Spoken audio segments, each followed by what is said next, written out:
Hello and welcome to October's retrospective look at the energies. And I think this is really typical. I usually try and get the newsletter done by the 4th or the 5th, but time has been a real issue, and it is the theme of my newsletter.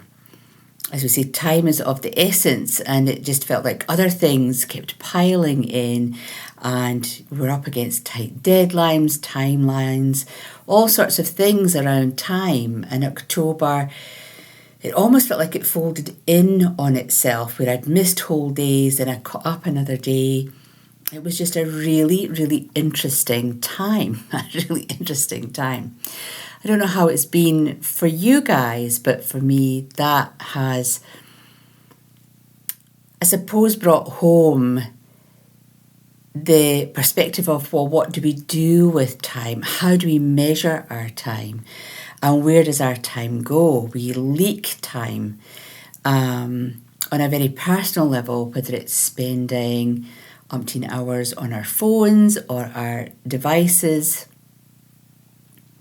scrolling through bits and pieces, or is it that business occupies more of our time and we have less for our home time? It's just one of those things that's really relative to you as an individual.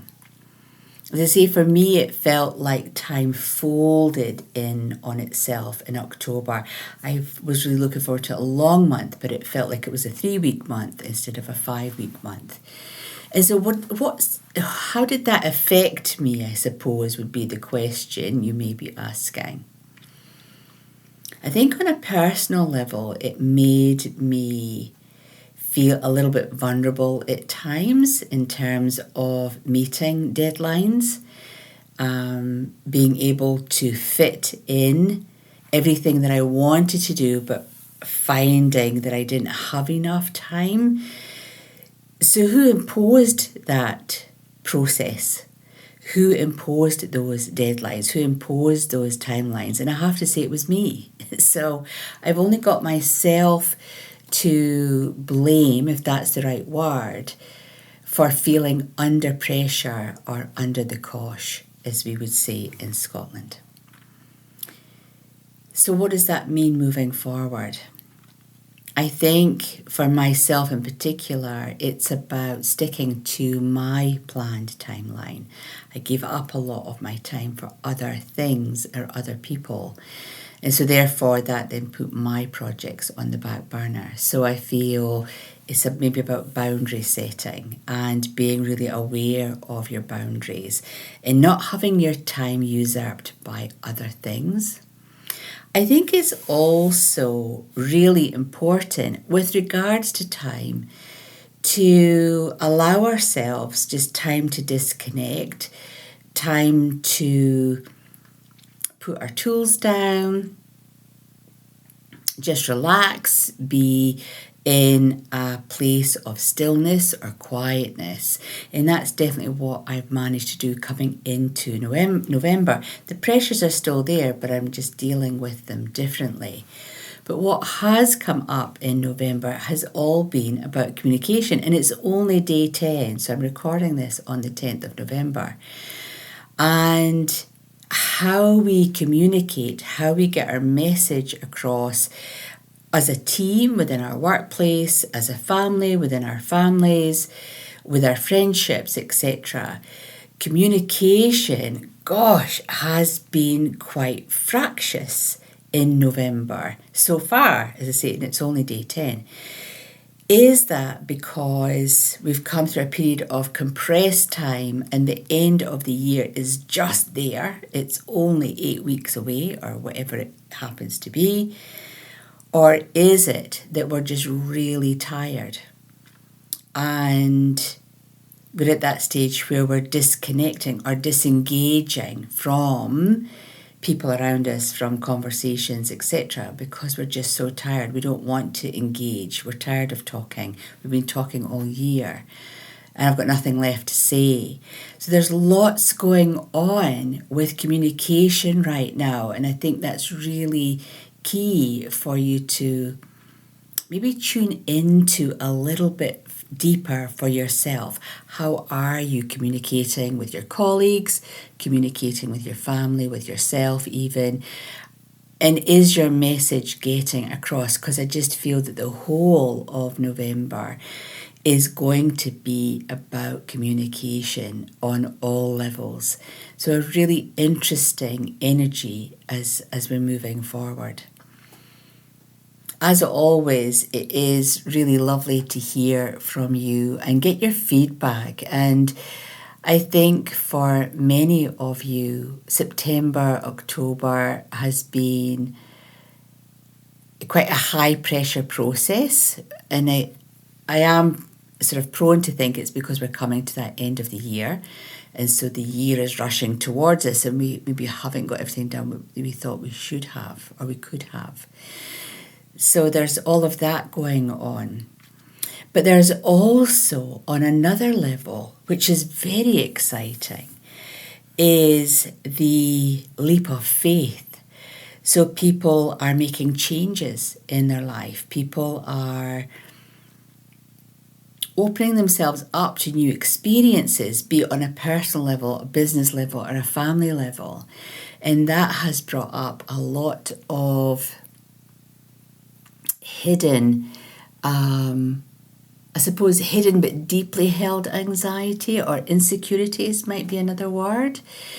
And it's really exciting for those of you who have put yourself out there on a new project or a new adventure, and then we've had this amazing response coming back, and then it's triggering these feelings. How do we manage those feelings?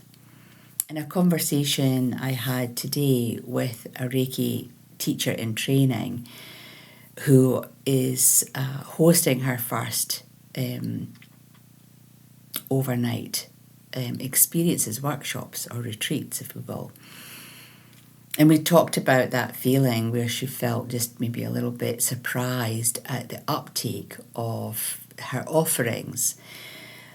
And it's about those expectations, isn't it? It's about our personal expectations. When we want something and we put it out there and then we get it, we go, wow, okay, I didn't see that coming. So what was our expectation in the first place? And how do we manifest and manage that better as we move forward? I think for this wonderful young teacher, she's going to have an amazing experience hosting her first overnight retreats on a really personal level. And I get the impression that it's all about managing her students' expectations. And as long as she meets them, it's going to be a roaring experience for everyone. So it's those leaps of faith, lots of people taking that leap of faith into something new for them, and the universe is just manifesting so quickly, like within a blink of an eye. Things are happening, but are we ready?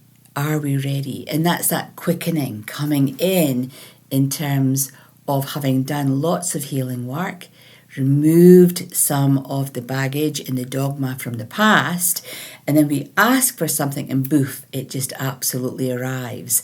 And I've really loved that over this last year, but I've seen it quickening even more over this last 2 months, where I've said, well, we need this to happen, and then it just happens. And I thank the universe, then I have a laugh with the universe, and then I have to pick myself up and go, well, okay, so this is what you asked for, so you're going to have to get on with it. So there's lots of requests and rewards coming. So how do we manage that? We need to be sure that what we're asking for, what we're requesting, and the reward that comes with that is definitely what we're looking for. So it's a really dynamic time of change. So hold on really tight. Be good to yourself and give yourself that space for reflection, that space for just being at one with yourself and managing your outcomes really well. As per usual, my offerings are in the newsletter. So again, those little $70 sessions seem to be really popular with people, as well as the full sessions, but the $70 ones seem to be really popular, which is really cool. And we've got a new live talk on Insight Timer. A huge thank you to the 94 participants who joined me the last time. But this month, on the 26th of November, I will be delving into the mysteries of tarot and using them as a meditation tool, which are really popular courses on Insight Timer. I have 7 tarot courses on Insight Timer, and they generate a lot of back and forth in conversations, and that's really wonderful to see. So if you'd like to join me on Insight Timer, the link is in the newsletter. By all means, click it and be part of the group. I don't know how many people will turn up on the day, but it's going to be exciting. So I'm really, really looking forward to that. And apologies for sending this out so late. Time ran away with itself. So hopefully I'll be back on schedule for early December with my next newsletter reflection on the month that was. Until then, be good to yourself, take care, and bye for now. Bye for now.